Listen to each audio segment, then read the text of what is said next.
dar inicio a la charla de Alejandro Katz.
Bueno, ante todo, buenas tardes.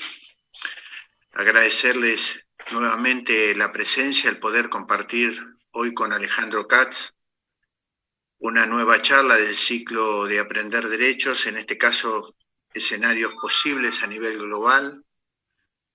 Alejandro es licenciado en Lengua y Literatura, escritor, ensayista, titular de Katz Editores, es un hombre de reconocida trayectoria, es una voz escuchada, tanto en los medios nacionales como en ámbitos académicos, y la verdad que agradecerte, Alejandro, la posibilidad de este encuentro, de que hayas aceptado la invitación en nuestro ciclo de charlas. Así que agradecerte la presencia, el estar, el poder compartir tu mirada sobre este tema, escenarios posibles a nivel global. Muchísimas gracias por estar. Al contrario, Julio, muchas gracias por la invitación, muchas gracias a todas quienes nos acompañan en la tarde, nos dan el tiempo. Yo creo que es cada uno de nosotros quien debe agradecer que se construyan espacios de este tipo, porque ayer 60 días vimos abruptamente interrumpida toda forma de sociabilidad, todo modo de contacto, tanto los íntimos, los que tienen que ver con los afectos, con las amistades, con la familia, como los públicos, los que tienen que ver con la conversación pública, con la deliberación, con el debate, con la construcción de espacios comunes. Y creo que es fundamental que mientras esta situación se extienda, tratemos de reconstruir espacios de sociabilidad, espacios de convivencia política en un sentido fuerte y en un sentido bueno. Por tanto, yo agradezco a ustedes que hagan esto y que me hayan invitado.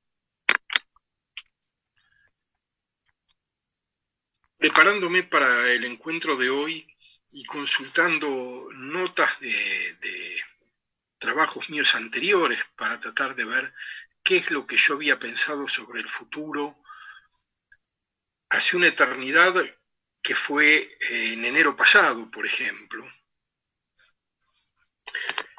encontré una ponencia que presenté en un evento de aquellos que vamos a recordar, quienes participábamos de ellos vamos a recordar con nostalgia, creo que por mucho tiempo, de esos eventos en los que nos reuníamos a discutir y compartíamos después de la discusión la mesa, el vino, la conversación, etc.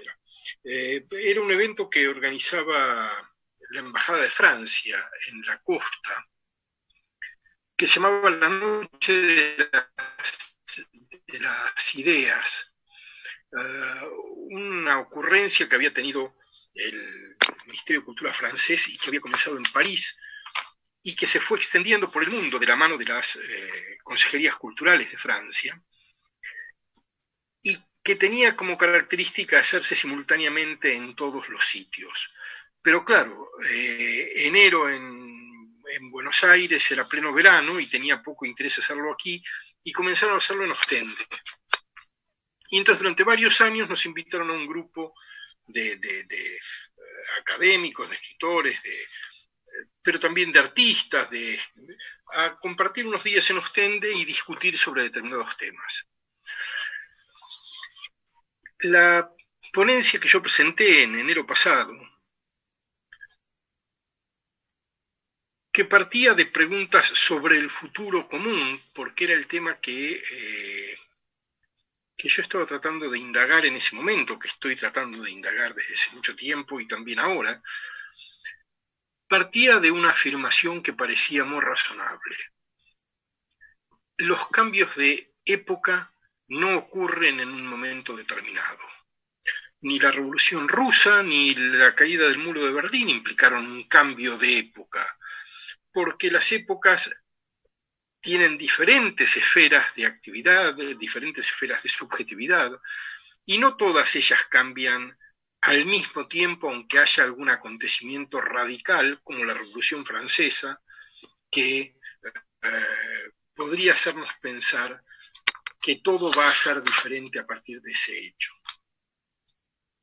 Si yo tuviera que ser coherente con mi reflexión de enero pasado, diría, tampoco es la pandemia lo que va a hacer cambiar la época en la que vivíamos. Tendría que ser coherente, quiero decir, todas las reflexiones, todas las fuentes, todos los historiadores que consulté para hacer esa afirmación siguen teniendo vigencia, aunque nosotros estemos hoy ganados por la sensación de que hay un mundo que terminó y un mundo nuevo que comienza. Mi opinión es que lo único que sabemos hoy es que verdaderamente no sabemos.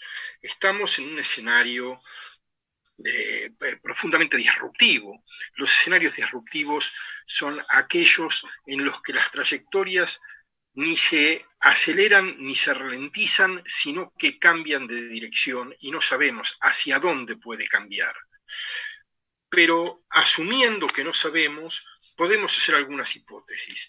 Y creo que vale la pena intentar algunas hipótesis, porque las hipótesis que hacemos hoy tienen menos el interés de predecir el futuro que del de contribuir a construirlo discursivamente, intelectualmente y políticamente. Lo que estamos viendo, lo que vamos a ver, es una disputa de interpretaciones, y la disputa de interpretaciones lo que en verdad significa es que estamos aportando formas de imaginar lo bueno y lo malo de lo que puede ocurrir, para que eso que imaginamos tenga más posibilidades de suceder.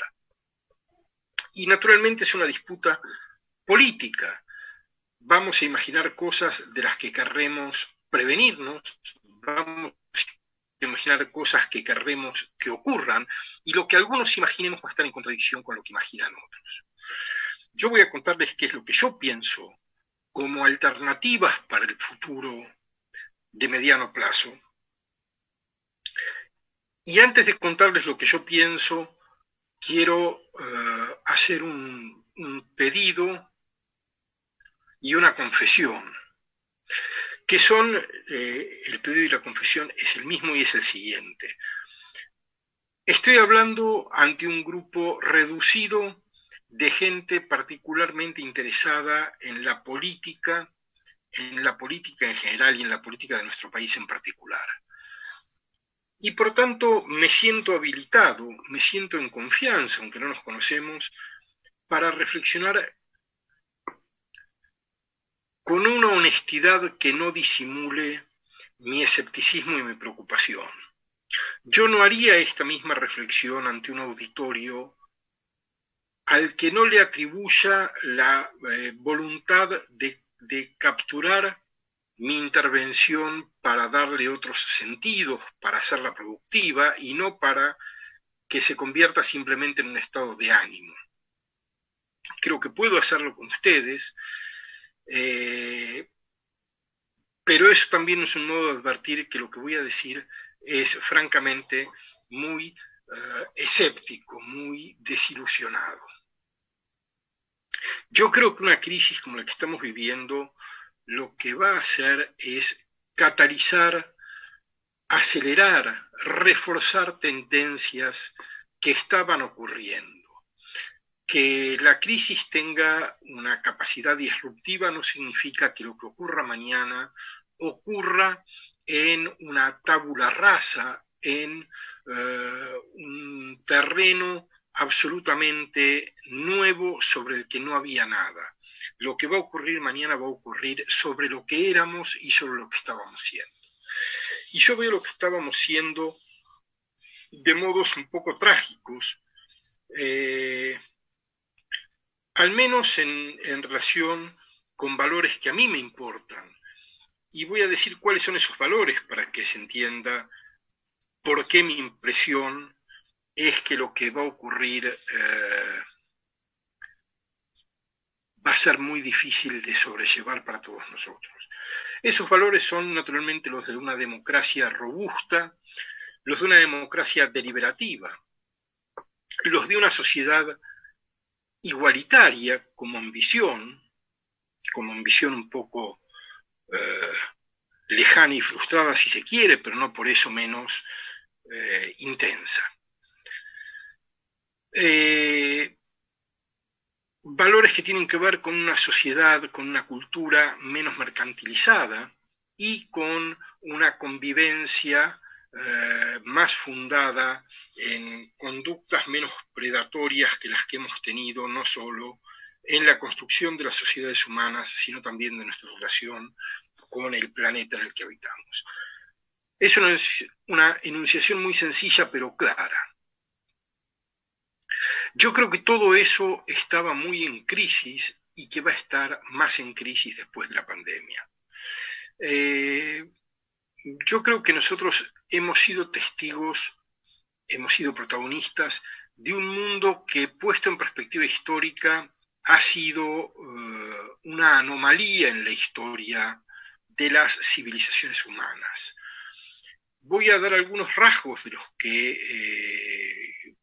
que creo que son los rasgos anómalos, y el primero de ellos es el de la existencia de sociedades en las cuales las élites comparten el destino del conjunto de la sociedad.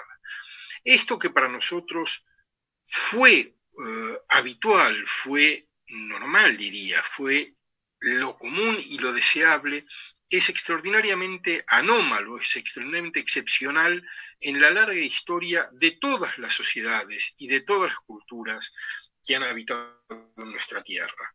Normalmente las élites han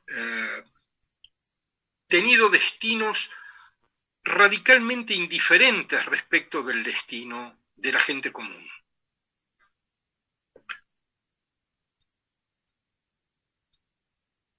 La experiencia que nosotros hemos vivido es la experiencia fundada en la crisis del antiguo régimen a partir de las revoluciones americana y francesa y de la revolución industrial y del nacimiento de una democracia a la que le hemos ido lentamente asignando valores liberales y que ha sido un mecanismo de ingreso. La democracia ha sido muchas cosas, una forma de resolver conflictos, un modo de darnos un gobierno, un estilo de vida, pero ha sido, creo que, en una medida muy importante, un mecanismo de regulación del acceso. La democracia, que en su principio no era una democracia de masas, y entre los padres fundadores norteamericanos, la idea de que la democracia fuera para las masas provocaba repugnancia, no no deseo, la idea de la participación de las masas en la vida democrática era fuente de preocupación. Todos sabemos que la democracia fue primero una democracia de propietarios, de hombres, por supuesto de blancos, que lentamente fue una democracia que incorporó a quienes no eran propietarios, que luego incorporó a las mujeres, que luego incorporó a distintos grupos sociales, raciales, etcétera, que lucharon para participar de ella. Todo ese proceso es un proceso en el que simultáneamente con las fuerzas que luchaban por el acceso, había fuerzas de contención, fuerzas de exclusión, fuerzas de limitación. Y desde hace algunas décadas, las élites encontraron un modo de no compartir más su destino con las sociedades en las que vivimos todos nosotros. De alguna manera, las élites empezaron a desacoplar su destino del destino de las sociedades en las que actúan. Ni la educación que reciben sus hijos, ni el acceso a los beneficios de la salud, ni la búsqueda de seguridad, ni los modos de consumo, de disfrute, de entretenimiento o de sociabilidad de las élites son ya los modos de las sociedades democráticas en las que supuestamente viven. Quizás el principal recurso con el que las élites desacoplaron su destino del destino de las sociedades es eso que hemos llamado la globalización y sobre todo dos formas del capitalismo que son formas recientes, más una que la otra, y que están de algún modo configurando el mundo contemporáneo, que son primero el capitalismo financiero, es decir, la capacidad de incrementar el capital por fuera de las actividades productivas y comerciales, con la pura especulación de los instrumentos financieros en relación consigo mismos, y más recientemente el capitalismo digital. Y yo creo que es en el capitalismo digital donde tenemos que poner una extrema atención, porque las corporaciones digitales son el recurso de las élites para producir destinos independientes del destino de las sociedades nacionales en las cuales esas corporaciones muchas veces se originan. Si uno hace un ranking de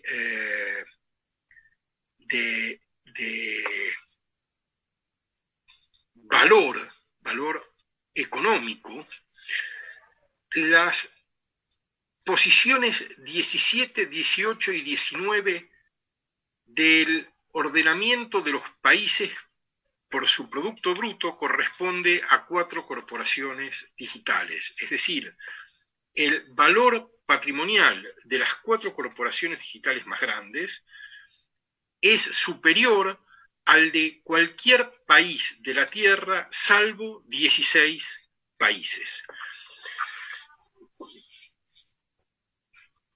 No quiero volver esto en algo demasiado técnico, pero lo que nos está diciendo esa información es que en paralelo con el orden nacional, en el que nosotros creemos que todavía se resuelven los conflictos, se ha ido creando un orden supranacional que en muchas formas evade el alcance del Estado para la regulación, el alcance del Estado para la fiscalización, el alcance del Estado para el ordenamiento de los intereses colectivos. Lo que estábamos viendo ya antes de esta pandemia es la formación de un nuevo orden imperial que, así como decía que nuestro mundo ha sido un mundo de excepción, porque las élites compartían el destino de las sociedades de las que eran parte, los estados nacionales son también una excepción en el largo orden de la construcción de estructuras políticas, que fue básicamente un orden imperial. y lo que estamos viendo es el surgimiento, la consolidación de imperios globales que tienen todas las características de la estructura imperial, que no es una estructura simplemente ni principalmente de dominación, es una estructura de operación global sobre culturas diferentes, con órdenes políticos subalternos distintos, pero con la capacidad de operar sobre todos ellos y de extraer recursos de todos ellos. Entonces lo que estamos viendo es la concreción de un mundo de dos velocidades, un mundo de estados nacionales y de un capitalismo industrial y de servicios, y un mundo de corporaciones imperiales y de un capitalismo financiero y digital. Y esa disociación entre los mundos lo que está haciendo es condenar a las poblaciones de los estados nacionales a una creciente y extendida pobreza, a una comoditización de sus actividades, de sus tareas, de sus remuneraciones, en contraposición con el creciente poder y la creciente riqueza de una élite que dirige estos imperios digitales y financieros, que escapa del alcance del Estado Nacional. Les voy a dar una idea de qué significa escapar del alcance del Estado Nacional. La elusión del impuesto a las ganancias de las corporaciones digitales sobre el territorio de la Unión Europea equivale cada año al 50% del presupuesto de la Unión Europea de educación superior, investigación y ciencia. La elusión de impuesto a las ganancias de las corporaciones digitales. Google, que es una empresa subsidiaria de un holding, Google, el domicilio fiscal del holding al que pertenece Google está situado en Irlanda, pero el domicilio fiscal está situado en un paraíso fiscal. La sociedad irlandesa es la titular de las dos fuentes de ingresos más importantes de Google, que son el algoritmo de búsqueda y el algoritmo de publicidad. Y todas las sociedades Google de todo el mundo pagan royalties a esta sociedad irlandesa por el uso de estos algoritmos. Por tanto, se transfieren de todo el mundo dividendos disimulados como royalties a Irlanda, pero el domicilio fiscal de esta sociedad irlandesa está en un paraíso fiscal y por tanto no paga impuestos a las ganancias.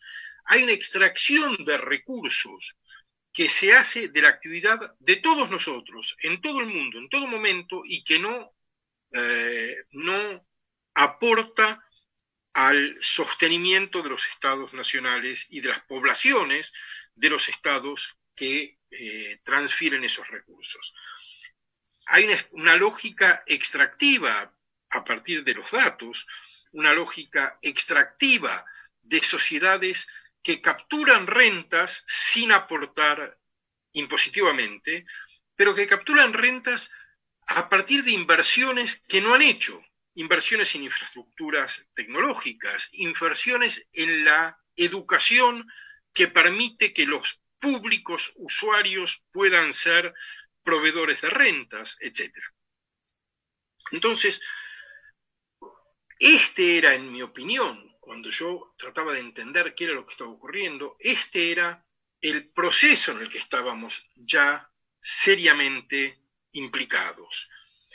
La disociación de un mundo de lo táctil, de un mundo de la proximidad, de un mundo de la convivencia humana en sociedades nacionales crecientemente empobrecidas, y crecientemente empobrecidas explica Trump, crecientemente empobrecidas explica el Brexit. Piensen ustedes que la población blanca, sin educación superior, norteamericana, es el único grupo demográfico de Occidente cuya expectativa de vida ha disminuido desde que existen registros. Y ha disminuido por lo que el Premio Nobel de Economía Angus Deaton estudió como muertes por desesperación. ha disminuido porque ese grupo poblacional, los blancos norteamericanos de clase media, sin estudios, de clase baja, sin estudios universitarios y de edad intermedia, han ido acortando sus vidas por alcoholismo, por drogadicciones, por depresión, por suicidio, y la expectativa de vida de ese grupo etario es el único que ha disminuido desde que hay registro. Quiero decir, esto es el empobrecimiento de las sociedades nacionales. Cuando yo digo hay 4 corporaciones digitales que ocupan los lugares 16 a 20 en el orden de grandeza de la riqueza comparando con estados nacionales, cuando señalo esto, lo señalo en un contexto de lo que los economistas han venido llamando el estancamiento secular de la economía global. Una economía global que no crece, pero corporaciones digitales cuyos ingresos, activos y cifra de negocios, además de utilidades, no para de crecer. Cuando la economía no crece y hay un sector que es cada vez más grande, es porque lo que está haciendo es capturando rentas que son de otros. Entonces, este era el escenario en el que estábamos y yo creo que la pandemia lo único que va a hacer es acelerar ese escenario. Ya hemos visto cómo Amazon ha incrementado su valor en las primeras semanas de la pandemia en decenas de miles de millones de dólares. Porque naturalmente el comercio digital de bienes digitales y el comercio digital de bienes físicos se ha incrementado de un modo extraordinario. Plataformas como Rappi, como las que permiten intermediar han incrementado su valor. Quiero decir, todos los sectores digitales han incrementado su valor. A diferencia del capitalismo industrial, que necesitaba de las sociedades nacionales. Ustedes recuerden aquello que se le atribuía a Henry Ford cuando duplicó el salario horario de los obreros de Ford. El argumento que supuestamente él dio es que necesitaba que sus obreros ganaran bien para comprar los coches que fabricaba. La teoría económica después probó que eso no es así, pero que se pudiera decir que esa era la razón es revelador. ¿Es revelador de qué? El capitalismo industrial necesitaba sociedades integradas por individuos con poder adquisitivo para consumir los bienes que se producían. Necesitaba sociedades con estados poderosos para producir los bienes públicos que permitían el desarrollo del capitalismo, desde la educación para los obreros hasta las rutas para que los coches circularan. Y necesitaba sociedades integradas porque el conflicto era un costo para el capital. Un paro, un corte de rutas, una fábrica tomada, la amenaza de una lucha revolucionaria eran costos para el capital. El capitalismo digital no necesita nada de eso. Vean ustedes cómo en las situaciones de conflicto social o de conflicto político, las empresas digitales incrementan su valor. Facebook en Chile, cuando las revueltas en Chile, aumenta los niveles de actividad, los niveles de intercambio y por tanto el valor. En la primavera árabe, Facebook, WhatsApp, etcétera, eran las llaves de los procesos sociales. El conflicto social no amenaza al capitalismo digital. Y un conflicto como la pandemia, que está destruyendo la economía del mundo, no amenaza a las empresas digitales, a las plataformas digitales vinculadas con algunos sectores muy específicos, Airbnb y el turismo, pero es marginal. El capitalismo digital es el único que florece en la crisis. Entonces estamos viendo cómo se acelera un proceso de construcción de imperios digitales que no responden a las exigencias de las sociedades nacionales, cuyas élites son indiferentes al destino de los pueblos, que crecen en el conflicto, por tanto no solo no tienen voluntad de contribuir a moderarlo o de cohesionar a las sociedades, sino que indirectamente tienen incentivos para que el conflicto escale. Y que en un contexto de estancamiento secular de la economía global, siguen creciendo, es decir, tomando rentas del resto de la sociedad. Les dije, no es una descripción optimista la que tengo para compartir con ustedes.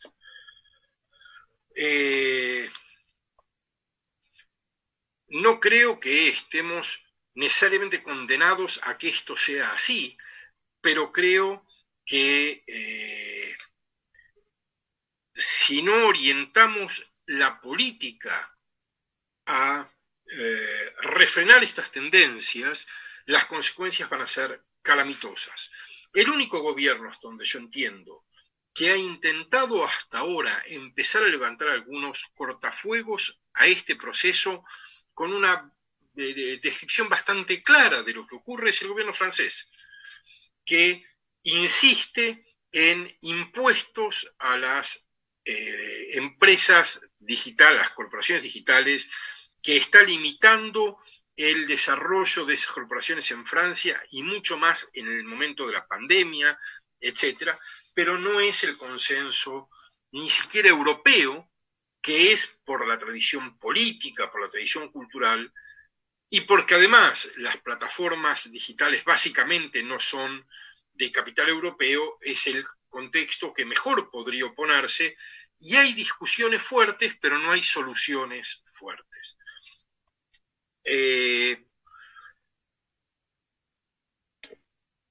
Creo que la pandemia va a acelerar esto por varias razones. Una de ellas, claramente, es porque refuerza la idea de lo nacional y contribuye a levantar barreras que son barreras para los intercambios del mundo físico y no del mundo digital. El mundo físico es el vehículo de la contaminación, el mundo físico es el vehículo de la amenaza, el mundo físico es el que ha activado nuestros miedos y el mundo digital parece ser aquel que no puede contaminarnos con nada. Entonces, daría la impresión de que lo que estamos viviendo va a acelerar el proceso, va a contribuir a crear consensos a favor del cierre, a favor de la renacionalización, a favor del fin de la globalización en aquello que tenía que ver con los movimientos de personas, con los movimientos de mercaderías, pero no con la dimensión financiera y digital de la globalización, que es la más amenazante.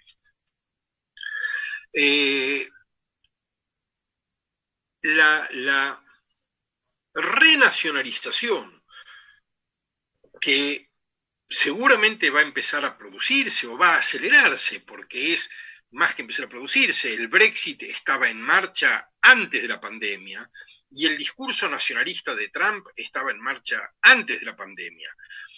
Esos discursos y esos procesos que ahora van a acelerarse, se aceleran de un modo engañoso también, porque la famosa ruptura de las cadenas de aprovisionamiento global, que supone un riesgo para la producción y que por tanto van a empezar a acortarse y a acercarse a los sitios de consumo, es decir, en lugar de tener producción en China, vamos a tener producción en Estados Unidos, en Alemania, en Francia.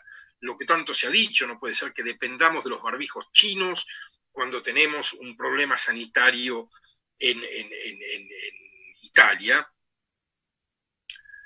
Ese acortamiento de las cadenas de valor que se va a hacer con el argumento de la pandemia, en verdad se estaba empezando a hacer con la sustitución de trabajo humano por robótica.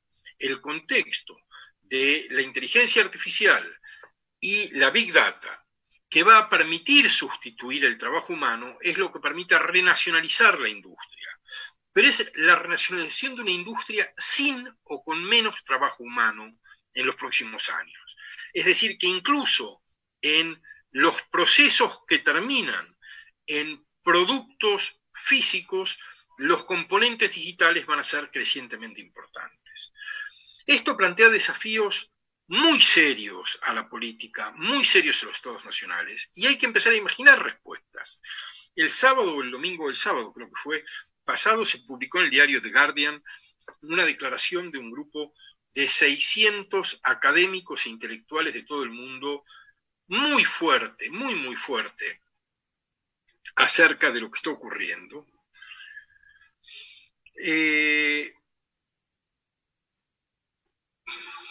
Una declaración que firmaban Piketty y 600 más como él. Yo creo que hay cosas. Por ejemplo, hay que empezar a hablar cada vez más seriamente de que los derechos no pueden ser una función del empleo. Buena parte de nuestro sistema de derechos está construida a partir de la idea de trabajo o en vínculo con la idea de trabajo. Lo que nos da derechos es ser trabajadores. El trabajo nos da derechos a las vacaciones, a la medicina, a la jubilación, pero en un mundo de privación de empleo y de comoditización de la mano de obra, tenemos que encontrar los mecanismos para que los derechos y la dignidad no dependan del trabajo. Quiero decir, tenemos que poder hacer una filosofía del derecho cuya base no tenga que ver con la productividad. Tenemos que hacer una filosofía de la comunidad que no sea un nacionalismo excluyente, sino un reconocimiento del valor de la proximidad, de lo local, de la preservación de los entornos naturales y sociales, etc., porque la opción a eso es un nacionalismo agresivo, excluyente, el que estamos viendo en Hungría, el que estamos viendo en Gran Bretaña, el que estamos viendo en el norte de Italia, el que estamos viendo con Vox en España. Esas son las opciones que se presentan a formas de reivindicación de lo local con un contenido progresista, humanista, igualitario. Me habían dicho 25 minutos y ya estamos como en 35 o en 40. No sé si les parece, si dejamos acá y compartimos algunas reflexiones con todos ustedes, como ustedes digan. Bueno, Alejandro, muchísimas gracias por los conceptos. ¿Por deprimirlos? No, la verdad que nos dejó varias dudas y varios interrogantes. Justo estaba acá charlando con Julio, un poco esto que vos haces referencia de los capitales financieros y los capitales digitales. Cómo juegan también esta imposición que están tratando de hacer de las criptomonedas y algunos estados que se están tratando de oponer, lo mismo que lo que vimos con la Unión Europea, China mismo que está intentando un poco ganar de mano y imponer su moneda. El problema esto de ser corporaciones que no tienen nacionalidad. Un poco preguntarte sobre eso, también preguntarte en esto que hablabas de la inversión de los estados en educación y demás, que abre la puerta y se nutren estos capitales digitales. Si considerás que también esto termina abriendo la brecha entre aquellos estados que no han invertido en educación o que no pueden formar a la población en estos nuevos sistemas digitales, y aquellos que ya sí vienen invirtiendo y que tienen formado personas o que tienen formada la sociedad en esto. No sé qué idea nos podés dar. A ver, yo te diría dos cosas, Marcos. La primera, y gracias por mencionarlo porque es fundamental, el desafío a la soberanía del Estado Nacional, que empresas como Facebook comenzaron a hacer con la amenaza de emisión de una moneda de Facebook, o las criptomonedas que están cada vez más circulando, son quizás el punto más alto del cuestionamiento de la soberanía del Estado que las corporaciones digitales y financieras están haciendo. No es que me importe la soberanía estatal en términos de emisión de moneda, pero sí me importa la soberanía estatal en términos de decisión democrática de autonomía de una comunidad política. Hubo hace 20 años quizás una discusión extraordinaria. Richard Rorty, un gran filósofo norteamericano, un filósofo pragmático, un tipo muy progresista, muy brillante, que murió hace muchos años, había publicado en el diario un artículo muy fuerte contra el antipatriotismo de la Academia Norteamericana. Y eso ocasionó toda una discusión en la que participaron muchos de los intelectuales más respetados de los Estados Unidos. Y era la clásica discusión entre cosmopolitas y patriotas, ¿no? Ser debe. Y alguien dijo, a mí me encanta la idea de ser cosmopolita. Me encanta. Díganme, ¿dónde voto? ¿Dónde pago impuestos? ¿Y a quién le exijo lo que le debo exigir al Estado? Y entonces soy cosmopolita. Hasta que no me puedan dar esa respuesta, yo tengo que ser patriota abierto, integrado, generoso, con una visión respecto del otro que no sea nacionalista, pero los derechos los ejerzo en una comunidad política determinada. Entonces, a mí no me preocupa la soberanía monetaria del Estado, me preocupa la autonomía de una comunidad política que está siendo desafiada de este modo y en el extremo por la voluntad de emitir moneda de estas corporaciones. Más que voluntad, por la decisión y la puesta en práctica de la emisión de moneda de estas corporaciones. Respecto de la educación, yo diría no la educación digital, sino la educación en general, lo que estamos viendo es un incremento de las desigualdades desde hace tiempo. Es lo que denunció Piketty en sus libros, pero también es lo que denunció Angus Deaton junto con su mujer, o un gran economista inglés que falleció hace algunos años, Atkinson, con unos libros extraordinarios sobre el proceso de la desigualdad. Lo que estamos viendo en ese proceso de desigualación es que los ingresos que van a crecer son aquellos de quienes pueden asociar su rentabilidad personal a la del capitalismo financiero y a la del capitalismo global. Cuando salimos todos no porque yo no lo hago, a las 9 de la noche a aplaudir a los médicos, yo lo que digo es, los hemos despreciado durante 30 años, los hemos mal pagado, los hemos mal formado, los hemos comoditizado y hoy los aplaudimos. Aplaudimos al médico, a la cajera del supermercado, al chofer del colectivo o del tren, aplaudimos a los que hemos degradado. Pero no estamos reflexionando sobre la degradación, estamos agradeciendo que a pesar de la degradación nos den servicios como si tuvieran opciones, como si la cajera del supermercado pudiera quedarse en la casa y vivir de las rentas mientras la pandemia contagia a sus ex colegas. O si los médicos y el personal sanitario, que en toda Europa ha tenido el porcentaje más alto de víctimas del COVID-19 en relación a la población total, hubiera tenido la opción de desistir, digo, y si no es que es la vocación. Ahora, el problema es que las corporaciones digitales extraen rentas aún de las personas que tienen baja o nula calificación y que tienen poco o ningún poder adquisitivo. El chico de un barrio precario del conurbano de Buenos Aires que usa un teléfono celular posiblemente robado está dándole datos a una corporación digital que se los va a vender al Estado para que el Estado haga una política social o una política sanitaria o una política represiva.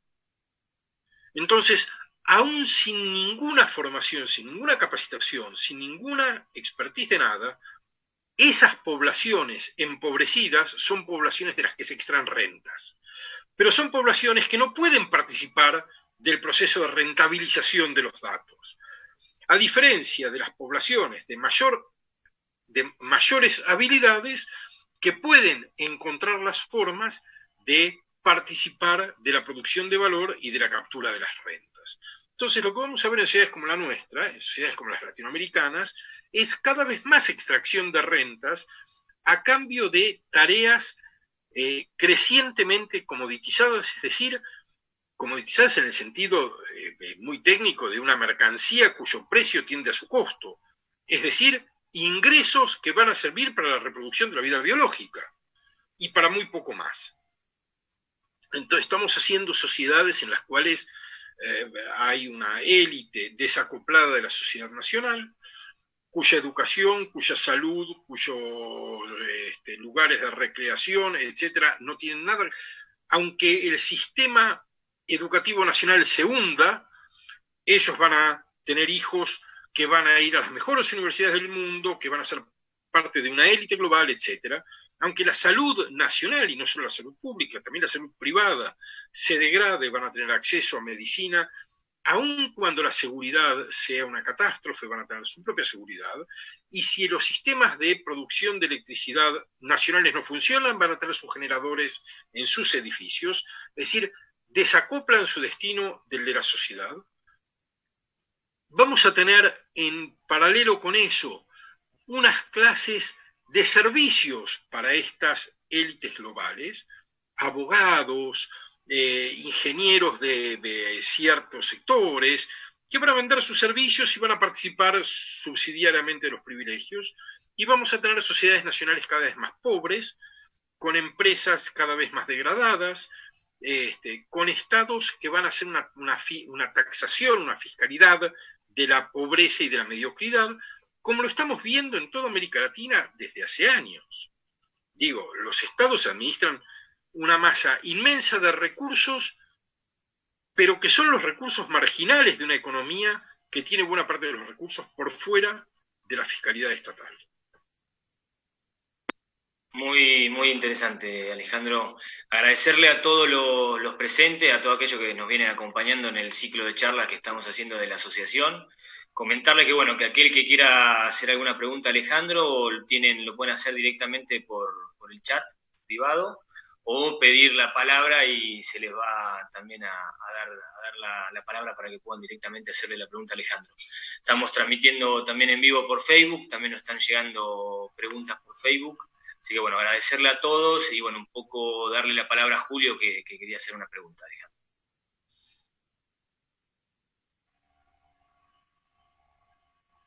Alejandro, simplemente una consulta.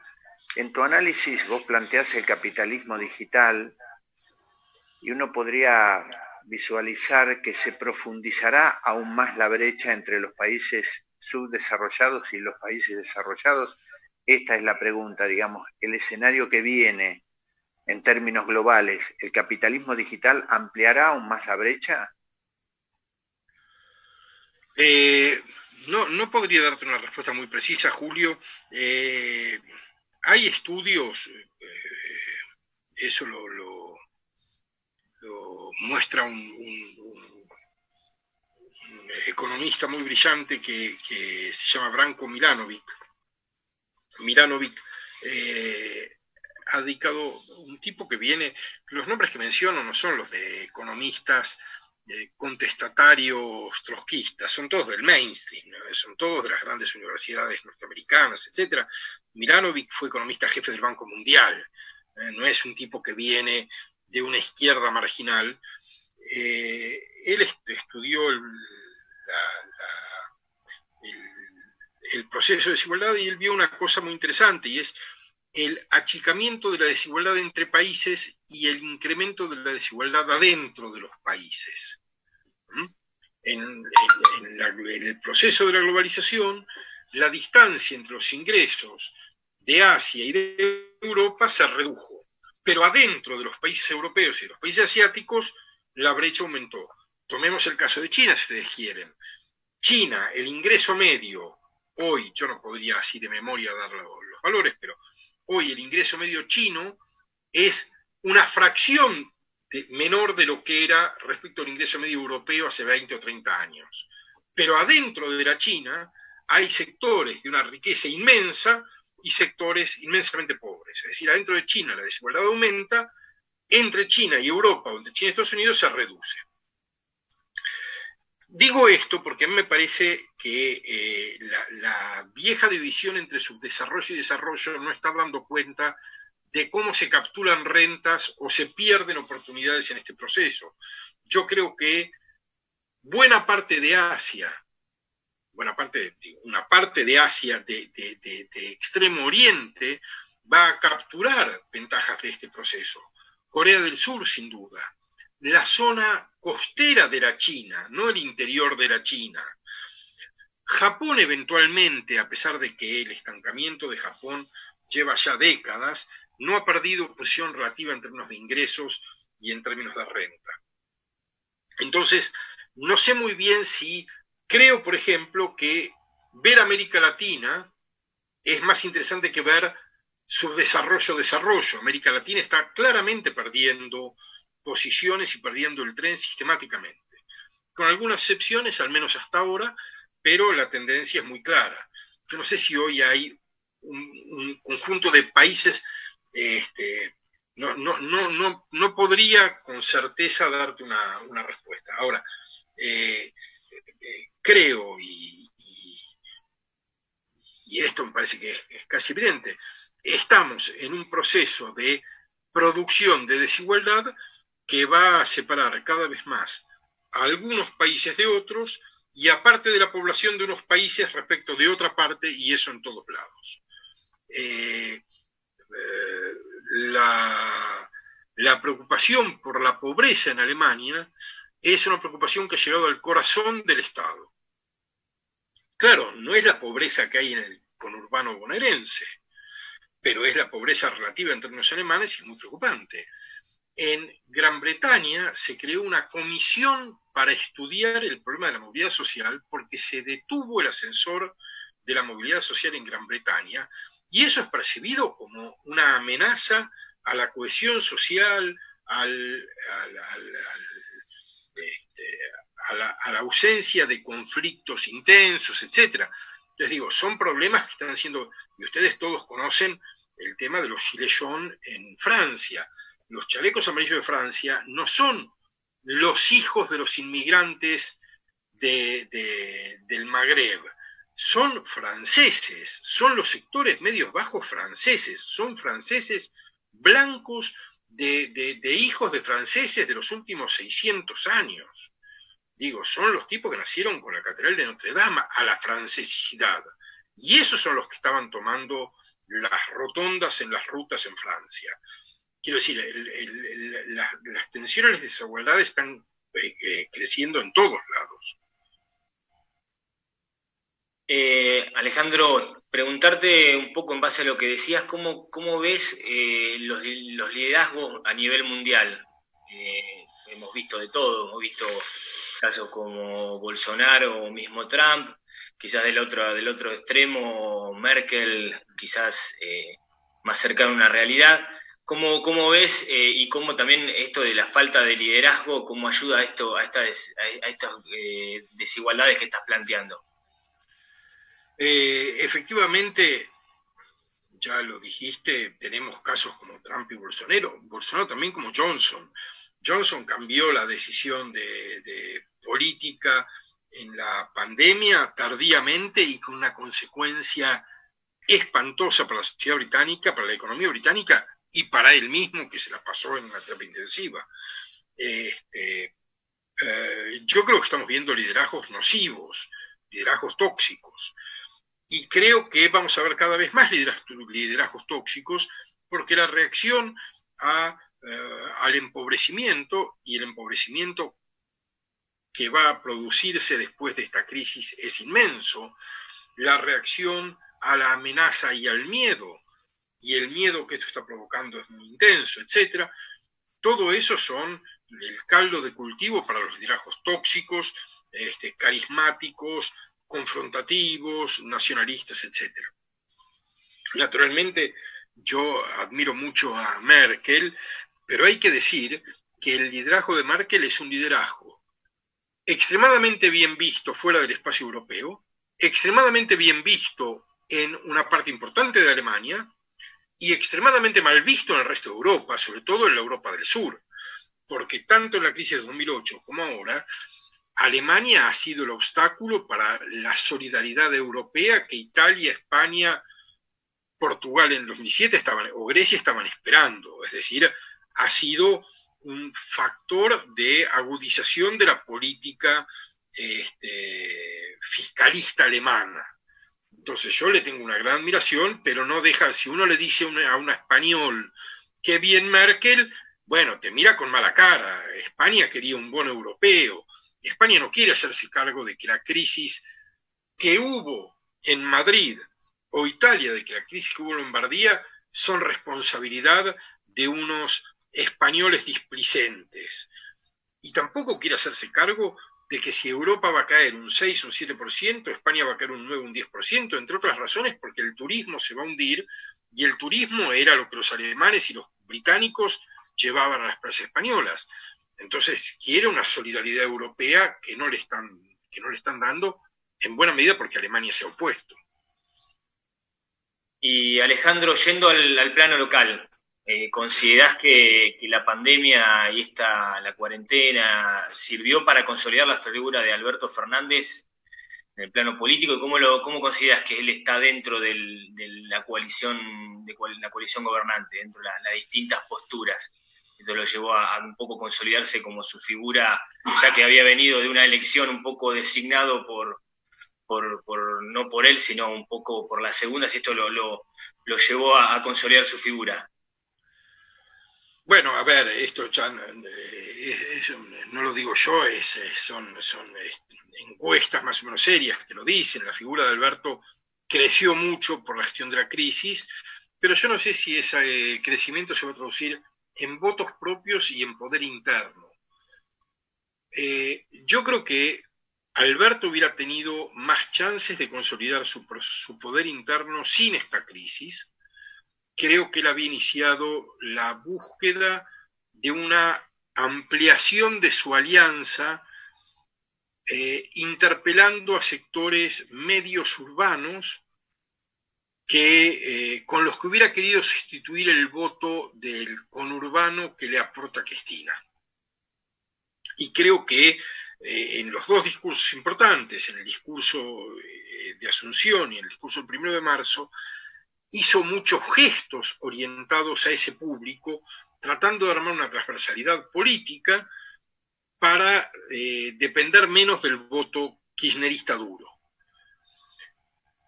Y me parece que tenía más posibilidades de construir ese camino si hubiera podido conservar la senda de acción que él había imaginado. Creo que por el contrario esta situación le da mucha visibilidad y le da una buena imagen en la opinión pública, pero no le permite consolidar poder interno. Y por lo que estamos viendo, la disputa interna es muy fuerte y está tendiendo a resolver cosas cruciales para que el año próximo, cuando sean las elecciones de medio término, lo que irrita a la sociedad que está discutiendo ahora haya pasado a otro plano y se llegue a una elección de medio término sin que Alberto haya podido conformar una coalición diferente de la coalición con la que llegó al poder. ¿Y cómo considera el rol de la oposición? ¿Cómo consideras que debe ser? ¿Una oposición confrontativa o en este periodo quizás acompañando? A ver, yo creo que la oposición nunca debe ser confrontativa, nunca debería ser confrontativa. Creo que la oposición debería ser siempre cooperativa, lo cual no quiere decir que no sea oposición. El problema es que yo veo que no está actuando la oposición ni confrontativamente ni cooperativamente. Está muy desdibujada, no hay un liderazgo en la oposición claro, ni liderazgos compartidos. Macri, por supuesto, está ausente de la escena pública, y casi me atrevería a decir incluso de la escena partidaria, no estoy seguro, pero me parece que ni siquiera dentro del PRO está muy activo. La delegación del poder en Patricia Bullrich es una delegación orientada a cohesionar a los más confrontativos de la coalición, pero no al conjunto de la coalición en torno de un ideario más amplio. Me parece que incluso antes de la crisis actual, la oposición no estaba encontrando un modo de articularse para ser realmente la figura de control, de exigencia y sobre todo de alternativa de poder de aquí a 3, 4 años. Perdón. Creo que la falta de oposición en este momento es sumamente grave. Creo que es sumamente grave. No digo que no haya oposición, que nadie se ofenda, pero digo, no hay una oposición articulada, visible, que esté ocupando los espacios públicos, que tenga una voz clara y diría unificada, que tenga liderazgos de sustitución de los oficialistas convincentes y con apoyo interno. Me parece que hay un problema muy grave muy grave.